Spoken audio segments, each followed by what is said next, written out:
Hey everybody, good morning, good afternoon, good evening. Welcome to Beekeeping for Newbies. Thank you so very much for taking the time to listen. I do appreciate you. And as always, feel free to reach out, Jeff at beekeepingfornewbies.com. That's NEWBEES.com. All right, so today we've got an exciting episode 135, and we're going to talk about getting your gear ready. So this is going to apply to anybody, whether you are a new beekeeper and you're just ramping up and getting a hold of some of your new things to start off your beekeeping journey, or you're a seasoned veteran who just needs to make sure that you have all your stuff prepped and ready to go for the upcoming season. Now, what I want to do is I want to kind of recap. It's sort of this informal, new beekeeper series we've been running here this spring. So we have episode 122. That was your beekeeping laws and kind of what you need to know around the legal aspects of beekeeping wherever you are. Episode 123, where to put your bees, kind of some tips and tricks around hive placement. And then episode 125 and 126 are all about varroa mites, my strategy, general information about varroa and how serious it is. 129 is primarily focused around or discussing why I focus mostly on the Langstroth hive. And I think that's just kind of a simpler approach for new beekeepers. Episode 133 is package bees versus nukes, figuring out which one's the best for you. And episode 134 talks about the real cost of beekeeping and kind of getting you mentally prepared for some of the expenses you'll see in year one and moving forward. There's also a video-based version of episode 134 on the YouTube channel. It's just youtube.com/@beekeeping for newbies. Make sure it's NEWBEES at the end of that. And as always, these are all available on your favorite podcast platform ad-free. So if you dislike ads as much as I do, please feel free to buy me a cup of coffee. For just $5 a month, you too can provide the essentials of life to a struggling beekeeper. Oh, and if you do prefer, you can actually just listen on YouTube as well. A lot of people think of YouTube as being just a video-only platform, but we syndicate the podcast over there as well. So you can definitely listen to it that way. I know it's a little bit kind of unorthodox, but it does help the channel out if you're listening over there. So whatever works best for you. Okay, so the first thing we're going to talk about in your gear, we're going to talk about the protective gear.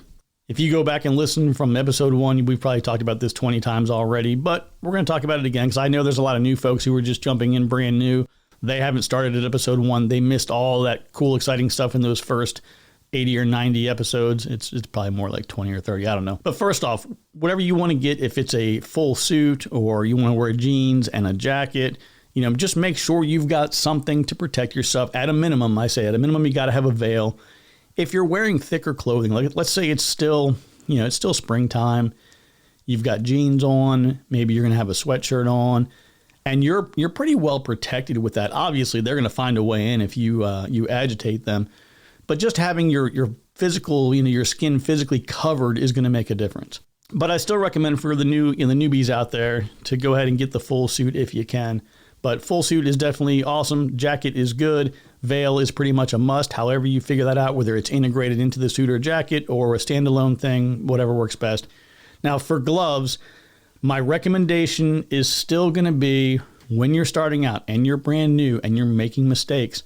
It's kind of a weird thing because you lose a lot of dexterity. When you have the traditional beekeeping gloves that are kind of, they're leather or some other kind of, animal skin, animal hide, they do provide a lot of protection, but the dexterity that's lost is really difficult to notice or even understand until you've gone without them.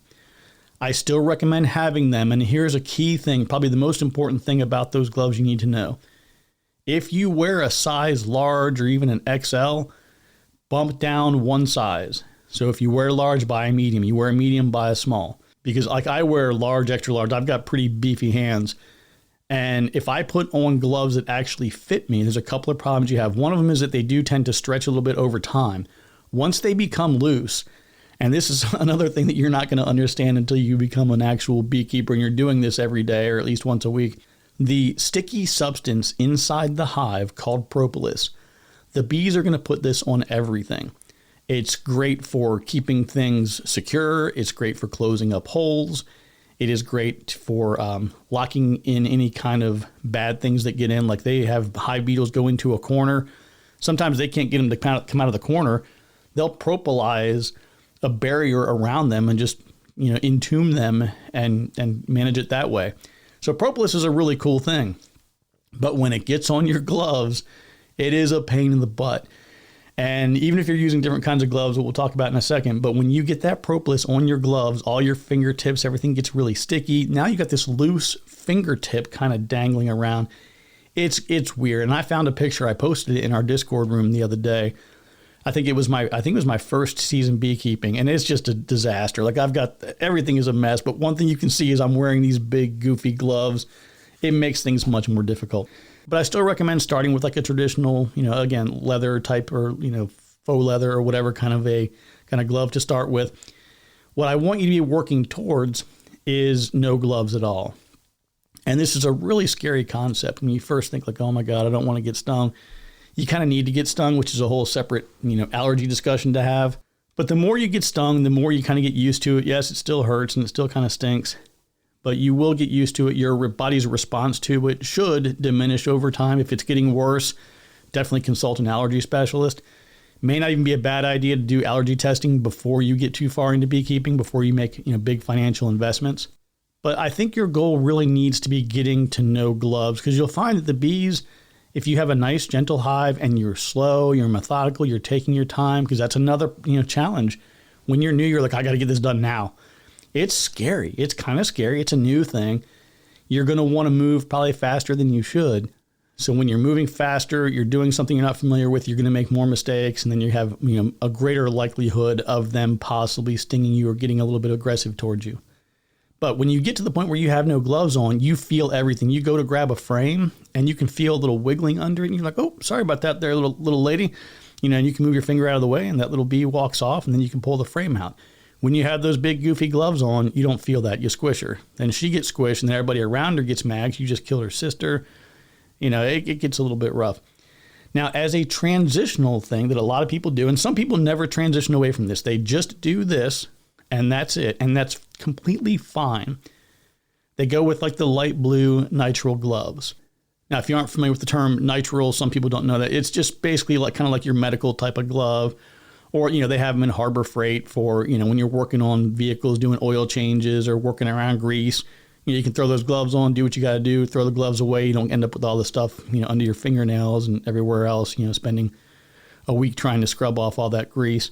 But these are great for beekeeping. You get a lot of the dexterity back. The bees still can sting you through the nitrile glove, but I would say it's a little bit less likely than it would be if you're barehanded.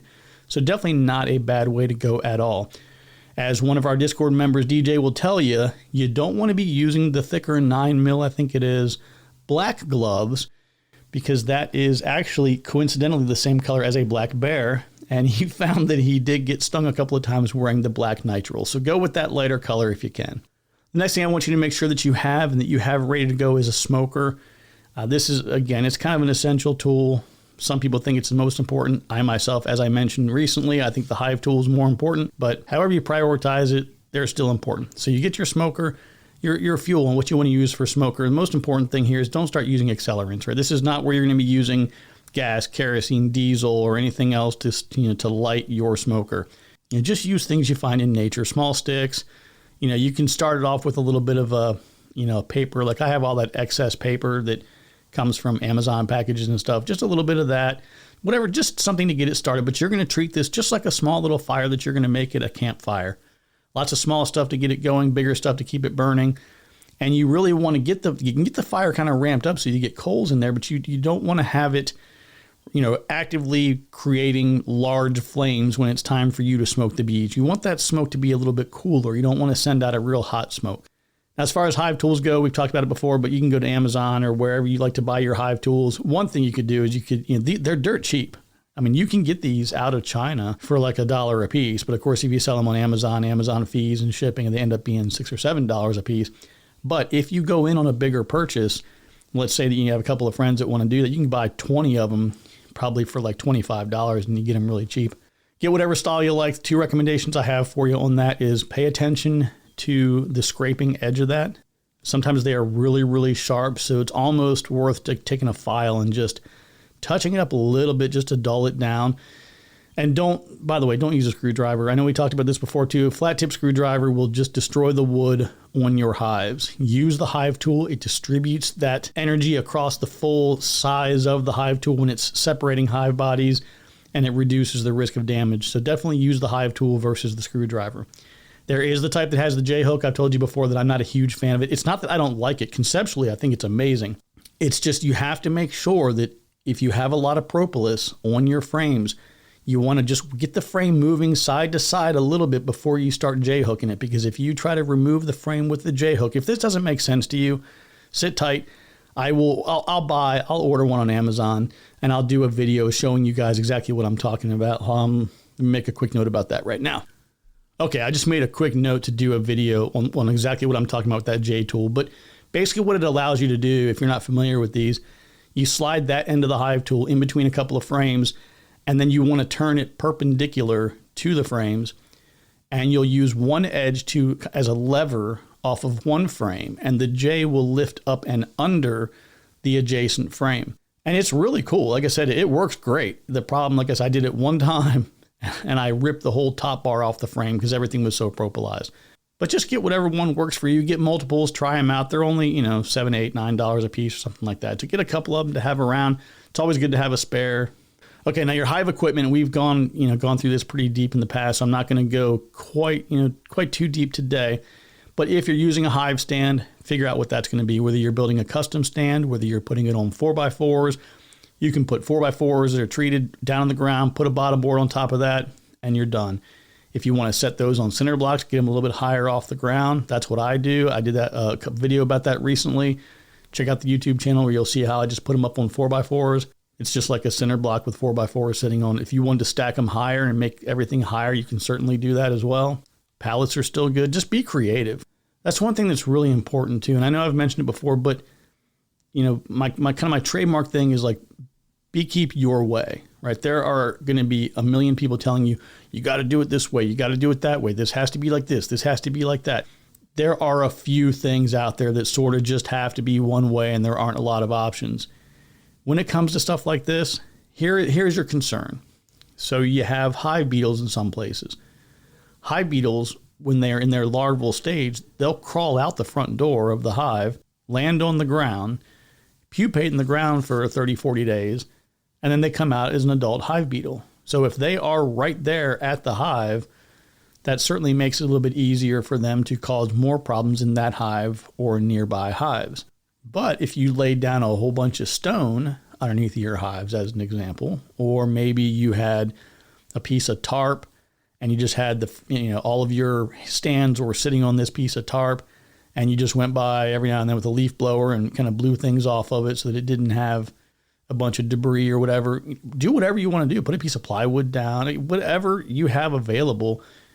If you want to put something under them to reduce the area where a small hive beetle might pupate, absolutely. You can also use like a Grub X sprinkled around on the ground. And we're getting a little bit off topic here, but start thinking about now what you're going to be using as a hive stand. And if you really just were like, I don't know what to do, just go buy some cinder blocks, right? Just go buy 2, 3, 4 cinder blocks, set them up, put your bottom board out on top of the cinder blocks, and you're in business. As far as bottom boards go, your two main options are going to be solid or screened bottom boards. I like and use them both. If you say, I'm budget conscious, man, I can only get one, what do you want to do? Some people will say, well, I like the screened one that has the IPM board slide rails underneath of it. And you can slide an IPM board in there, which is just that corrugated cardboard with the plastic, like weather coating on it, like you see with election signs and stuff. It's that same kind of material. You slide that underneath of it, and you can use it for testing, for getting Varroa counts and stuff like that. But you can also just slide that in there in the wintertime, or a small piece of wood that's the same dimension, and you can go ahead and overwinter them like that. That's no problem. But I still recommend, think about whenever, here's a good one for you actually.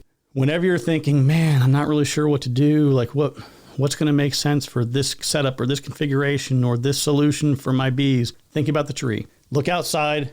What do they have in the tree that they have made their home in your backyard or in the woods or wherever it might be? And you can ask yourself, okay, is there a screened bottom board in that tree? No. Okay, well then I probably don't need it. Now, the reason that I like the screened bottom board is I believe it reduces the number of bees that are bearding in the summertime when it gets really hot. There are fewer bees outside the hive, and I think it likely reduces their stress level. Now, I know when we had Randy Oliver on, Randy said, well, why do you care if they're bearding? And I said, well, I kind of don't, right? It's not so much that I'm concerned with the bearding act itself, but I do have a lot of the bald-faced hornets and dragonflies. So the more of the bees that are outside, the more of them that are at risk. But the queen's laying, 1,500, 2,000 eggs, depending on her status, where she is, and what's going on in the hive, time of year, all of that. So if you're losing a few outside, it certainly is not the end of the world. But again, whenever you have a question about what should I be doing, just look to the woods, look to the trees, and just see what the bees are doing natively in their environment. Now, for hive bodies, you do kind of want to think about this a little bit up front. If you're young and strong and you got a good back and all that kind of stuff, you can use all deeps for everything. You can do a mix of deeps and mediums. I'm really, as I'm getting older here, and as I'm working with more beekeepers that are in their 60s and 70s, I'm kind of telling people to standardize on mediums. Because lifting up those boxes, it's not a big deal when you buy them and you're like, oh, yeah, this isn't so bad at all. And then you load those things up with a whole bunch of honey and you're like, wow, this thing is like 30 or 40 pounds now. And even that by itself maybe isn't a big deal for a lot of people. But then you do it on that hive, and you do it on the one next to it, then the one next to it. And like the more hives that you're dealing with, the more honey supers are moving around. If you don't have a good back, that stuff's going to take its toll. So you'll have to figure that out. We can talk about it later on in more detail about the specifics of, which one you may be selecting. But you want to be getting these ready. Now, I would say let's just run through a couple of numbers of what you want to be thinking about in case you haven't ordered or purchased equipment yet. Now, one of the upcoming episodes is talking about single brood chambers versus double brood chambers, and we're going to go into some of this in depth in that episode. I think I've got it scheduled tentatively as episode 138. Things are moving kind of back and forth, but it might be 137. We'll get it done here shortly. But one option would be a single deep queen excluder, and then I would say probably you want to have about 3 mediums on top of that to give some honey for the bees as well as some honey for you and maybe an extra box depending on where they are. You can do 2 deeps, so you do double deeps. I still recommend having at least 2, maybe even 3 medium honey supers with that. You can always do a mix of mediums and shallows, deeps and shallows. There's a lot of ways you can kind of set that up. It's all personal preference on that one. But I still recommend you want to have a full setup per hive. So let's say you've ordered 2 packages and you're going to go with a double deep layout. So you're going to want to have 4 deeps. I would say at least 8, maybe 9 mediums, and of course frames for all of them. You've got bottom boards for all of them. Queen excluders, they're not mandatory, but they are helpful. If you standardize on an all medium setup, I don't even think I'd worry about a queen excluder. Let her go wherever she wants to go and figure it out later. But the bee's kind of natural up and down movement is going to, queen excluder is helpful. So, because if you look in nature, you have this hollowed out cavity, and the bees are going to start at the top, and they're going to draw out all the comb, working their way down. And at the time, when they first start things off, honey, brood, pollen, like everything's at the top. And then as they draw things down and they get established within that cavity, they get into that seasonal rotation where they have honey above and all around and brood in the middle. And they'll work their way down and then work their way back up as they consume, and they work their way down, work their way. So it's a constant up and down movement type of thing. So having a queen excluder in there is really helpful, just to kind of keep that, at least have some separation for your honey. I use it primarily because I don't like to mix my honey frames and my brood frames. I just don't like to mix them together, which gets into the frames discussion. Like I said, I just mentioned about you got to have a bunch of frames. If you're using 8-frame hardware, obviously you want to have 8 frames per hive body. 10-frame hardware, same thing. I definitely recommend having extras as well.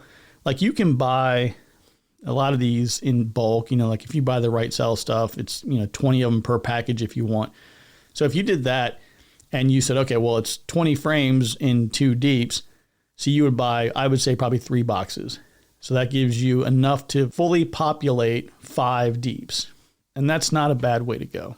Now, there's always that discussion about what types of frames. You have all plastic. You have wooden with plastic foundation that then needs to be kind of treated for better acceptance. Doesn't have to be, but it will make a difference. Still, my favorite all wooden frame with wax foundation is still hands down the best. A little bit more work involved. I think it's well worth it. And I'm going back to that for my home hives at some point, but I'll get to it eventually. Okay, now, so that kind of covers all like the hive equipment, hive hardware, etc. Now I want you to just start thinking about feeding as well, because if you're getting packages, you're definitely going to want to feed those to get them, ramped up and to have something for those, rainy days. So start thinking about whether you want frame feeders, top feeders, jar feeders or whatever. Go ahead and kind of get that prepped and ready to go. Now, I always recommend having some nukes on hand. Nukes are handy for several reasons. One, you might want to do a split. So let's say that, you're going into year 2 and you're like, man, these guys are just exploding here. These gals are they're blowing up. This hive's going to swarm if I don't get a handle on it. It's great to have that little nuke box handy. You can go ahead and do a split, and you're kind of killing 2 birds with 1 stone by reducing that tendency to swarm, and you're making a new hive for yourself. And then what's really cool is you start using those frames of brood to backfeed that production colony, and now you got like 2 queens working as one. Really, it's pretty nifty. But those are also really handy if you want to catch a swarm. So let's say that you're hanging out, you look up and you're like, oh my God, there's a swarm on my pill bottle swarm trap. We just did that video. So in fact, I did a short today of the same thing. It's like an 18-second short of that 8-minute video for anyone with a slightly less or lower attention span. But you might see your pill bottle swarm trap has them, or your traditional swarm trap, has a swarm in it. And you're like, you know what? I'm going to put them into a nuke. Nuke boxes are great for that. Now I've got 2 frame. I think I've got 2, 4, and 5 frame nukes. I recommend, unless you're trying to do that divided deep kind of setup that I've talked about many times, the 2 and the 5 frame nukes are great. The 5 framers are just good general nukes for multi-purpose.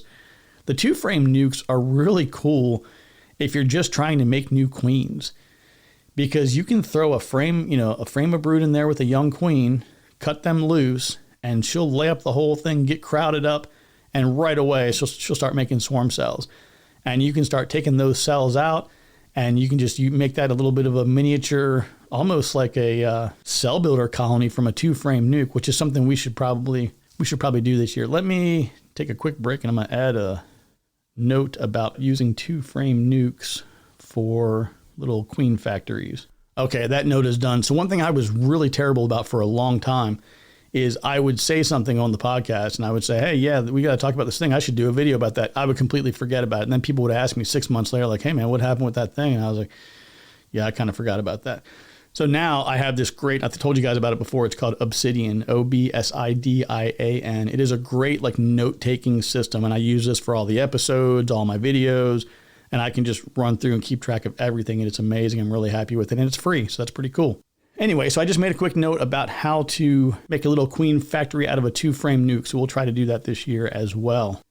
So we talked about all the basic, hardware and your nukes and everything. Now, the reason that I tell you that you always want to have some backups and some spares, things just happen. Like people will sometimes give away hives. They might say like, well, I paid a lot of money for this hardware, but if you want the colony, you can have I want to keep the hive. You can take the frames, put them into a hive that you have. It's a spare hive. You can catch a swarm. You can have a split. Like I said, there's lots of things going on that might cause you to need more hardware.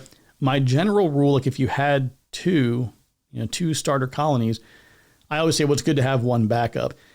But as you grow in size, it almost gets to be about a 30 to 50% type of thing. So if you have 10 hives, you're probably going to have 15 or 20 the next spring, as long as you took care of them and they didn't succumb to any kind of disease or illness. Having spare hardware is always great, and it's expensive. So it's a real tough balancing act. So that's just something you're going to have to figure out with your budget. And like I said, we went through those numbers the other day. We did a video and the previous podcast episode talking about these budget numbers. It gets expensive, and it gets expensive really fast. But having backup is great.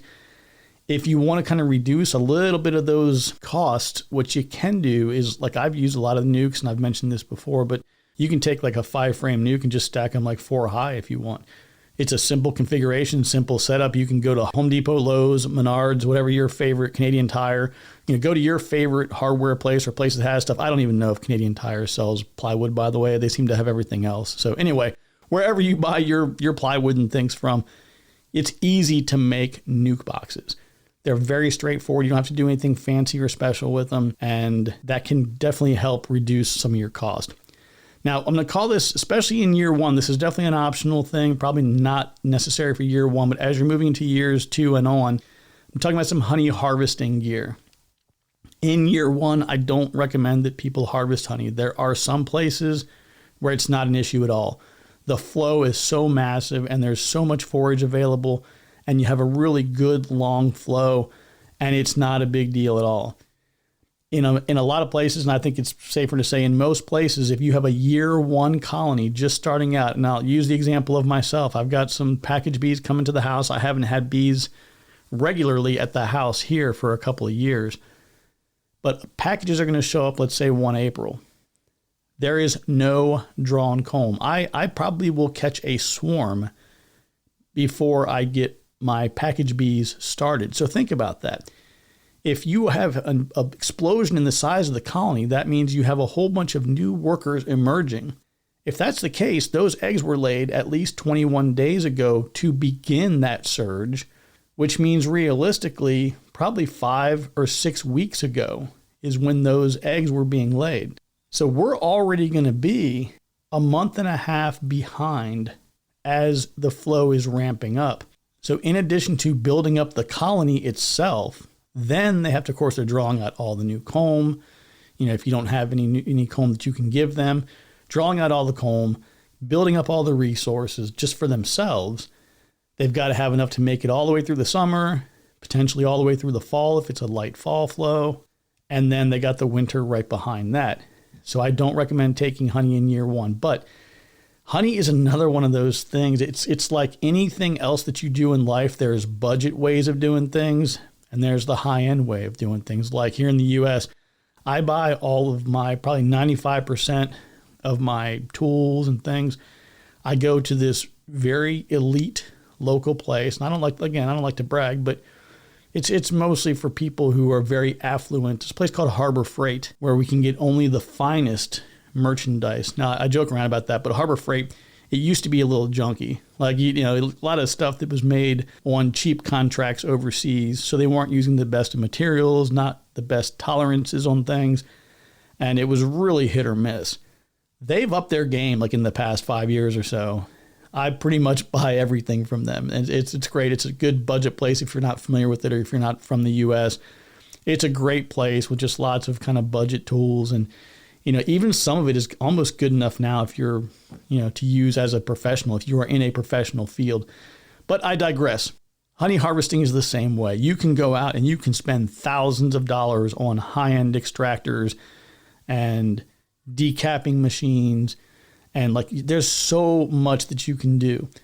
Or probably for about $100, you can buy some food grade buckets, honey gates, some filters, some, microfiber mesh cloth, and some bottles. I use a lot of the mason jars are real popular, and that's about it. So there's a lot of ways that you can do this on a budget. I wouldn't even be worrying about that in year one. Now, what you can do is a lot of people like to say, look, I'm not going to take a lot from them, but I want to take a little bit. If you're doing that, again, be very careful, be cautious. I don't recommend it, but if you feel like you got to, your bees, do what you want with them. One thing I will tell you is please be mindful of the time of year, because you got to remember, we don't want to harvest honey if we are supplemental feeding them with sugar syrup. We really want our honey to be pure honey, that is from nectar, from trees and plants and things that are in your area.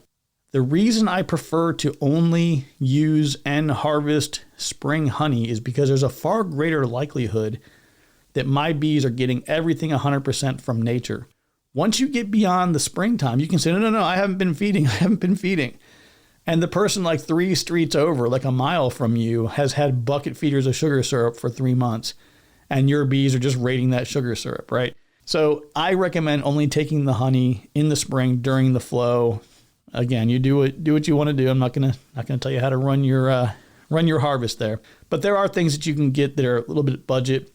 You can get an uncapping knife, or you can get the scraper style of decapper, which you'll use to just open up to remove the tops, the caps of the honey. And that exposes the honey and then allows it to be squeezed or extracted by centrifugal force using a extractor. If you are going to spend the money on an actual honey extractor where you put the frames into it and it spins around, the centrifugal force pushes the honey to the edge, and then it drips down to the bottom. Again, my personal recommendation here, save up for it and get the electric motorized extractor. I think it's one of those things you'll thank me for it later, but cranking that thing unless you got kids. If you got kids, man, just put the kids on the crank and let them go.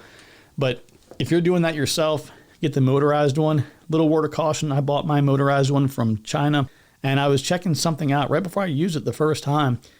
There was something that wasn't right. I can't remember what it was. I don't know if I plugged it in and it didn't work or whatever, but I unscrewed and opened up the electrical box that's on it, and like the wires were barely connected. I think the hot wire was actually grounded out against the chassis of the thing. Like I could have touched it and probably gotten shocked. So definitely pay close attention to those if you're buying them from less than reputable overseas sources. All right, everyone. I know a lot of this is kind of redundant and it's refresher because we've talked about this several times. But like I said, I also recognize there's a lot of new people that are just kind of jumping in and they're starting from the current day's episodes and they're not going back. I still recommend going back to episode 1 and, going all the way through that if you can. It'll help to provide like a good solid foundation of all the terminology and things that we discuss. Like, for example, super. When I say the word super, you're like, super what? Right. So a super is a box, right? So a honey super is a box with frames designed for honey. But things like that are things that we talked about like in episode 5 or 6. But again, you can join us in our Discord room. Ask any questions you want. Email me, jeff@beekeepingfornewbies.com. It's NEWBEES.com. I'm always happy to chat it up with you and give you my 2 cents. But let's start getting your gear ready, get everything prepped. And, we're going to do another video I'm going to add to my list as well about planning for your first inspection. Because your bees are going to get there, you're going to get them installed, which is another video I will do as soon as my package bees get here.